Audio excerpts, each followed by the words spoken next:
Hello everyone. तो आज हम सॉल्व करेंगे आर एस अग्रवाल का exercise 13 from question number 6 to 11। इससे पहले वाले वीडियो में हम लोग लाइंस एंड एंगल्स के सारे कंसेप्ट को समझ चुके हैं और क्वेश्चन नंबर 1 to 5 को भी सॉल्व किया है। आज हम क्वेश्चन नंबर 6 to 11 सॉल्व करेंगे। तो क्वेश्चन नंबर 6 में एक फिगर दिया गया है और कहा गया है कि यह एक स्ट्रेट लाइन है जिस पे एक रे ओसी है। इसके कारण दो एंगल का निर्माण होता है, एक 64 डिग्री और एक x डिग्री, और आपसे x डिग्री का वैल्यू पूछा गया है। तो आप देख रहे हैं कि यह स्ट्रेट लाइन है, इस पर एक रे है। आप लीनियर पेयर को आराम से इसमें खोज सकते हैं, ढूंढ सकते हैं कि यह लीनियर पेयर का केस है। तो हम सवाल को सॉल्व करने का कोशिश करते हैं। सवाल में हम क्या लिख सकते हैं, तो इन द गिवन फिगर, दिए गए फिगर में, इन द गिवन फिगर, इतना चीज़ लिखना ज़रूरी होता है। In the given figure A O B is a ray straight line, A O B is a straight line, A O B एक स्ट्रेट लाइन है और रे ओ सी उस पे है, खड़ा है, and ray O C stands on it. ये लिखना ज़रूरी है, stands on it means A O B एक स्ट्रेट लाइन है और उस पर रे ओ सी है। इसके कारण क्या हो जाएगा, दो एंगल जो बन रहा है, पहला angle A O C, angle A O C plus angle B O C is equal to 180 degree होगा। क्योंकि यह लीनियर पेयर बनाता है। सिंस लीनियर पेयर, चूँकि लीनियर पेयर है और लीनियर पेयर का सम हम जानते हैं कि 180 डिग्री होता है। तो एंगल ए ओ सी का वैल्यू हमको 64 डिग्री दिया है और एंगल बी ओ सी हमको निकालना है, इज इक्वल टू 180 डिग्री हो जाएगा। 64 degree plus x degree is equal to 180 degree. अब यहाँ से आप x डिग्री का वैल्यू निकाल सकते हैं, 180 डिग्री माइनस 64 डिग्री, तो आपका वैल्यू क्या हो जाएगा, 116 डिग्री। ये हमारा क्वेश्चन नंबर 6 रहा। अब आगे हम क्वेश्चन नंबर 7 को सॉल्व करने का कोशिश करेंगे।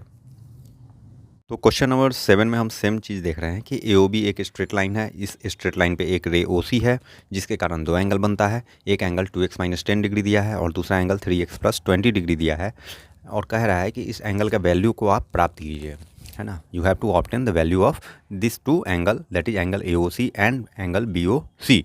तो हम फिर क्वेश्चन नंबर 7 में क्या करेंगे, क्वेश्चन नंबर 7 में हम लिखेंगे in the given figure, in the given figure, दिए गए फिगर में क्या दिया है, A O B is a straight line, A O B एक स्ट्रेट लाइन है, A O B is a straight line, A O B एक straight line है और ray O C stands on it, and ray O C stands on it, ray O सी इस पे है। अब इसके कारण क्या होगा, ये जो दो एंगल है दोनों का हम सम लीनियर पेयर में ले सकते हैं। एंगल ए ओ सी, अब लीनियर पेयर का क्या क्राइटेरिया है, ये तो हम लोग इससे पहले वाले वीडियो में पढ़ चुके हैं। अगर आपका छूट गया है तो आप उसको देख सकते हैं। Angle A O C plus angle B O C is equal to 180 degree हो जाएगा। क्यों हो जाएगा, रीजन देना बहुत ज़रूरी है ज्योमेट्री में। लीनियर पेयर, चूँकि लीनियर पेयर। अब एंगल ए ओ सी का वैल्यू हमको दिया है 2x minus 10 plus 3x plus 20 is equal to क्या हो जाएगा, 180 डिग्री। काफ़ी सिंपल क्वेश्चन है। अब इसको आप सॉल्व करेंगे तो x को पहले आप एक जगह कर देंगे तो 3x प्लस 2x 5x हो जाएगा। फिर डिजिट वाले को 10 और 20 क्या हो जाएगा, प्लस 10 घटेगा और इज इक्वल टू 180 डिग्री। जब इसको आगे आप सॉल्व करेंगे तो क्या हो जाएगा, 5x is equal to 180 degree minus 10 degree, that is 170 degree. तो 5x is equal to 170 degree हो गया। यहाँ से आप x का वैल्यू निकाल सकते हैं 170/5। इसको आप कट करेंगे तो 34 आ जाएगा। 34 डिग्री x का वैल्यू आ गया। अब इससे आप पहला एंगल जो ए ओ सी है उसको आप निकाल सकते हैं। पहला एंगल क्या है, 2x माइनस 10। अब इसमें आप x का वैल्यू पुट कर दें, 2 इंटू 34 माइनस 10, तो यहाँ पर हो क्या जाएगा, 68 माइनस 10 दैट इज 58 डिग्री। उसके बाद आप 3x प्लस 20 का भी वैल्यू निकाल सकते हैं। फिर x का वैल्यू पुट करिए, 3 इंटू 34 प्लस 20, अब क्या हो जाएगा, 102 हो जाएगा। इसको जब आप मल्टीप्लाई करते हैं प्लस 20 दैट इज 122 डिग्री। तो ये रहा आंसर। तो क्वेश्चन नंबर 7 इस प्रकार से सॉल्व करेंगे हम। आगे हम क्वेश्चन 8 को सॉल्व करेंगे। तो क्वेश्चन नंबर 8 में अगेन हमको एक स्ट्रेट लाइन दिया है, ए ओ बी एक स्ट्रेट लाइन है। इस स्ट्रेट लाइन पे दो रे है, एक ओ सी और एक ओ डी। और इसके कारण 3 एंगल बनता है। जो पहला एंगल है AOC 65 डिग्री है, दूसरा एंगल बनता है COD जो कि x डिग्री है, और तीसरा एंगल बनता है DOB जो कि 70 डिग्री है। हमसे पूछ रहा है कि x का वैल्यू क्या होगा, तो हम फिर वही चीज़ करेंगे इन द गिवन फिगर। लेकिन इस बार हम देख रहे हैं कि एक स्ट्रेट लाइन है, एक स्ट्रेट लाइन पे एंगल बन रहा है एक तरफ। तो ये क्या होता है, आप स्ट्रेट एंगल के बारे में पढ़े होंगे जो पहले वीडियो में बताया गया है कि angle on one side of straight line, तो क्या होता है 180 डिग्री होता है सारे का सम। तो यहाँ पर हम उसी चीज़ को अप्लाई करेंगे। यहाँ हम लीनियर पेयर वगैरह नहीं लगाएंगे क्योंकि 2 पेयर नहीं बन रहा है एंगल का, एक पेयर नहीं बन रहा है एंगल का, इसलिए यहाँ पर हम स्ट्रेट एंगल का फंडा लगाएंगे। तो हम लिखते हैं इन the given figure, in the given figure दिए गए फिगर में AOB is a straight line, AOB is a straight line and rays OC and OD stand on it, OC and OD stand on it। हो गया। अब इसके कारण क्या हो जाएगा, एंगल जो पहला है AOC plus angle COD plus angle BOD is equal to क्या हो जाएगा 180 डिग्री। क्यों होगा, चूँकि angles on one side of straight line,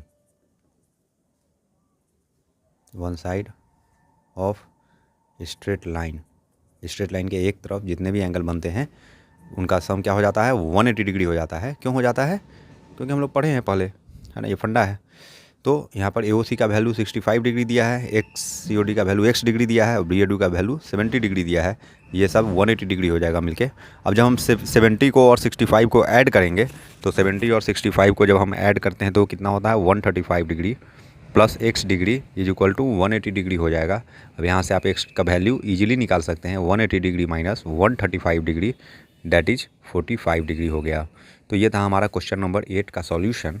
आगे हम समझेंगे कि क्वेश्चन 9 को किस प्रकार से बनाया जाएगा। क्वेश्चन नंबर 9 में आप देख सकते हैं कि किस प्रकार से बताया गया है कि 2 स्ट्रेट लाइन है, वो दोनों स्ट्रेट लाइन, पहला स्ट्रेट लाइन AB और दूसरा CD, ये दोनों एक दूसरे को पॉइंट O पे इंटरसेक्ट कर रहा है, जिसके कारण 4 एंगल बन रहा है। इस केस को आप पढ़ चुके हैं, वर्टिकली अपोजिट एंगल्स। तो आप देख सकते हैं कि 2 स्ट्रेट लाइन एक दूसरे को कट करता है किसी एक बिंदु पर, तब जो अपोजिट एंगल्स होते हैं वो इक्वल होते हैं। अब देख रहे हैं यहाँ पर COA हमको दिया है कि 42 डिग्री है, तो हम जानते हैं कि इसके अपोजिट वाला जो एंगल होगा ये भी 42 डिग्री होगा। क्यों होगा, क्योंकि वर्टिकली अपोजिट एंगल है। तो हम इसको सॉल्व करके देखते हैं कि प्रोसीजर के साथ हम किस प्रकार से सॉल्व कर सकते हैं। तो हम लिखेंगे इन द गिवन फिगर, दिए गए फिगर में, इन द गिवन फिगर, ये लाइन लिख देना चाहिए, इससे मार्किंग में अच्छा होता है। इन द गिवन फिगर क्या हो जाएगा, 2 स्ट्रेट लाइन्स, 2 स्ट्रेट लाइन्स कौन कौन है, AB and CD, AB and CD intersect each other at O, intersect each other, एक दूसरे को काटता है एट O पे काटता है। अब इसके कारण जो पहला वैल्यू है हमको निकालना AOD के बारे में, तो हम लिख सकते हैं AOD के बारे में हमको निकालना है। तो हम देख सकते हैं कि CD एक स्ट्रेट लाइन है, इस CD एक स्ट्रेट लाइन है, इस स्ट्रेट लाइन पर ये एक रे है। हम इस पार्ट को भूल जाएंगे, अभी इस पार्ट को हम भूल जाएंगे, इस पार्ट को भूल जाएंगे। तो इस पार्ट को जब हम भूल जाएंगे तो हम देख सकते हैं कि CD एक स्ट्रेट लाइन है, इस पर OA एक रे है। अब इसके कारण 2 एंगल बन रहा है, ये दोनों तो लीनियर पेयर का केस है। तो हम लिख सकते हैं angle COA plus angle AOD is equal to 180 degree हो जाएगा। क्यों हो जाएगा, क्योंकि लीनियर पेयर तो बना रहा है एक तरफ से, लीनियर पेयर। अब इन दोनों का तो वैल्यू एक वैल्यू हमको पता है कि 42 डिग्री है, 42 degree plus AOD is equal to 180 degree. तो यहाँ से आप क्या निकाल सकते हैं, एंगल AOD निकाल सकते हैं। AOD बराबर क्या हो जाएगा, 180 डिग्री माइनस 42 डिग्री। अब इसको आप जब सब्ट्रैक्ट करेंगे तो आ जाएगा वैल्यू 138 डिग्री, 138 डिग्री। अब यहाँ पर आप 138 निकाल लिए। ये आपको समझ में आना चाहिए कि COD एक स्ट्रेट लाइन है, COD एक स्ट्रेट लाइन है, इस स्ट्रेट लाइन पर OA एक रे बना है। अभी हम नीचे वाले पार्ट को भूल के हाथ रख देंगे और भूल जाएंगे। तो हम देख सकते हैं कि ओ ए एक रे है इस पर, तो 2 एंगल बन रहा है, तो ये लीनियर पेयर का केस है। इस लीनियर पेयर के केस को अप्लाई करके हम यहाँ पर ए ओ डी का वैल्यू 138 डिग्री निकाल चुके हैं। अब आगे हम देखेंगे कि जो सी ओ ए है और बी ओ डी है, सी ओ ए और बी ओ डी बराबर है, क्योंकि ये वर्टिकली अपोजिट एंगल का केस है।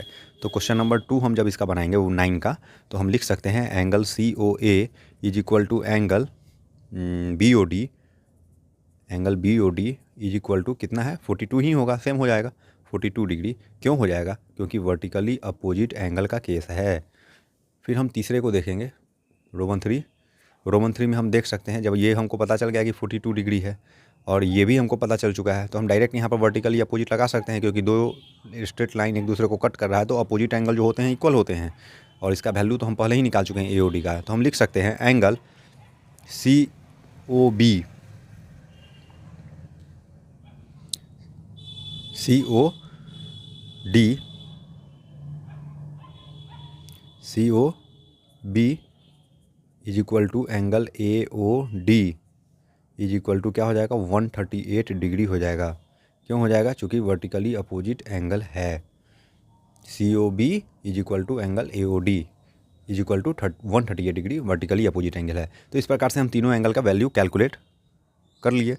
अब हम आगे देखेंगे क्वेश्चन नंबर 10 को किस प्रकार से सॉल्व करना है। तो अब हम क्वेश्चन नंबर 10 को देखेंगे।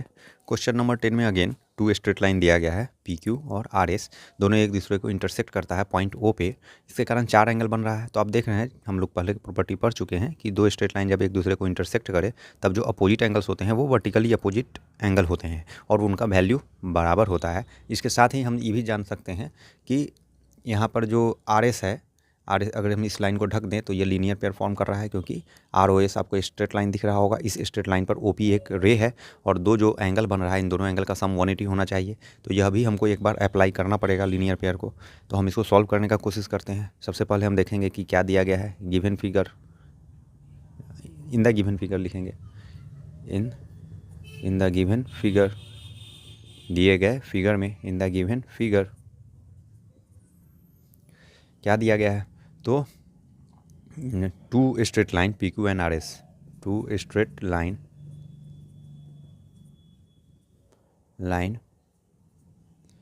P Q and R S intersect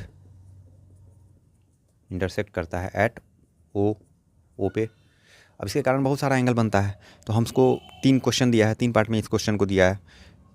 तो पी ओ एस और पी ओ आर इन दोनों को जब हम देखेंगे तो हमको पी ओ आर का वैल्यू निकल जाएगा। पी ओ एस और पी ओ आर को जब हम जोड़ेंगे तो ये लीनियर पेयर का केस है, तो हम यही करेंगे। Angle P O S plus angle P O are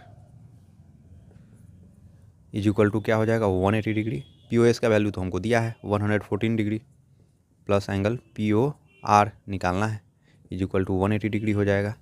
तो पी ओ आर बराबर क्या हो जाएगा, is equal to 180 degree minus 114 degree. जब आप इसको सब्ट्रैक्ट करेंगे तो क्या होगा, 66 डिग्री वैल्यू आएगा। तो ये था पी ओ आर का वैल्यू। अब हमको जब पी ओ आर पता चल गया, ये वाला एंगल हमको पता चल गया, तो ये एंगल वर्टिकली अपोजिट है, तो ये एंगल वर्टिकली अपोजिट है। तो हम लिख सकते हैं, उससे पहले हम दूसरा निकाल देते हैं कि पी ओ एस के अपोजिट में क्यू ओ आर है, दोनों वर्टिकली अपोजिट एंगल है। क्यों, क्योंकि 2 स्ट्रेट लाइन एक दूसरे को इंटरसेक्ट कर रहा है, तो जो अपोजिट एंगल्स होते हैं इक्वल होते हैं, तो इस एंगल के बराबर में ये एंगल होगा। तो हम लिख सकते हैं angle P O S is equal to angle Q O R is equal to कितना हो जाएगा, 114 डिग्री हो जाएगा, क्योंकि इसका वैल्यू 114 है। क्यों होगा, क्योंकि वर्टिकली अपोजिट एंगल्स। ये हो गया। अब तीसरा को हम देख लेते हैं, तीसरा ये वाले पोर्शन को। ये पोर्शन तो हम कैलकुलेट किए हैं 66 डिग्री, अभी निकाले हैं 66 इसको। जब ये 66 हो गया तो ये भी 66 हो जाएगा। क्यों हो जाएगा, क्योंकि वर्टिकली अपोजिट एंगल है। तो हम लिख सकते हैं angle P O R is equal to angle S O Q is equal to 66 degree. क्यों हो जाएगा, चूँकि वर्टिकली अपोजिट एंगल्स हैं। तो ये इस प्रकार से हम तीनों को सॉल्व करेंगे। आगे हम क्वेश्चन नंबर 11 को देखेंगे। तो अब हम क्वेश्चन नंबर 11 को देखेंगे। क्वेश्चन नंबर 11 में आप देख सकते हैं एक पॉइंट ओ है और उसके चारों तरफ एंगल्स बन रहे हैं, उसके चारों तरफ रे के कारण एंगल बन रहा है। तो आप जानते हैं कि जब जितने भी एंगल एक पॉइंट के चारों तरफ बनते हैं उन सारे को अगर हम सम कर दें तो वो क्या हो जाता है, 360 डिग्री होता है। इससे पहले वाले वीडियो में हम लोग इसके बारे में पढ़ चुके हैं। तो यहाँ भी वही केस है कि एक पॉइंट है, एक पॉइंट के चारों तरफ बहुत सारे एंगल बन रहे हैं, उन सारे एंगल का हमको सम क्या होगा, 360 डिग्री होगा। और उस चीज़ को अप्लाई करके, उस फंडे को अप्लाई करके हम इस x डिग्री का वैल्यू निकाल सकते हैं, क्योंकि ये एक एंगल हमको नहीं दिया गया है जिसका वैल्यू हमको निकालना है। तो हम इस सवाल में क्या लिखेंगे कि इन द गिवन फिगर, दिए गए फिगर में, इन द गिवन फिगर क्या है इस फिगर में रे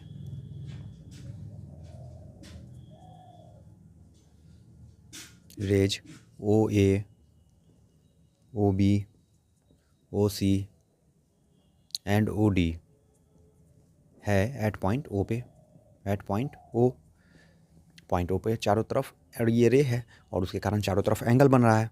अब हमको वैल्यू दे दिया है कुछ कुछ एंगल का, जैसे ए ओ बी का 56, ए ओ डी का 74, सी ओ डी का वैल्यू दे दिया है 100 डिग्री। हम सी ओ बी का वैल्यू 100 डिग्री है और सी ओ डी का वैल्यू हमको निकालना है। तो हम देख रहे हैं एक पॉइंट के चारों तरफ एंगल है, सारा का सम क्या होगा, 360 डिग्री होगा। ये फार्मूला है, याद रखना है, फंडा है। और उसका वैल्यू हम डालेंगे, उस फार्मूला को अप्लाई करेंगे, एक्स का वैल्यू निकल जाएगा। तो हम लगाते हैं angle A O B plus angle B O C plus angle C O D plus angle D O A is equal to 360 degree. Reason हमको स्पेसिफाई करना होगा, क्यों, क्योंकि sum of all the angles around a point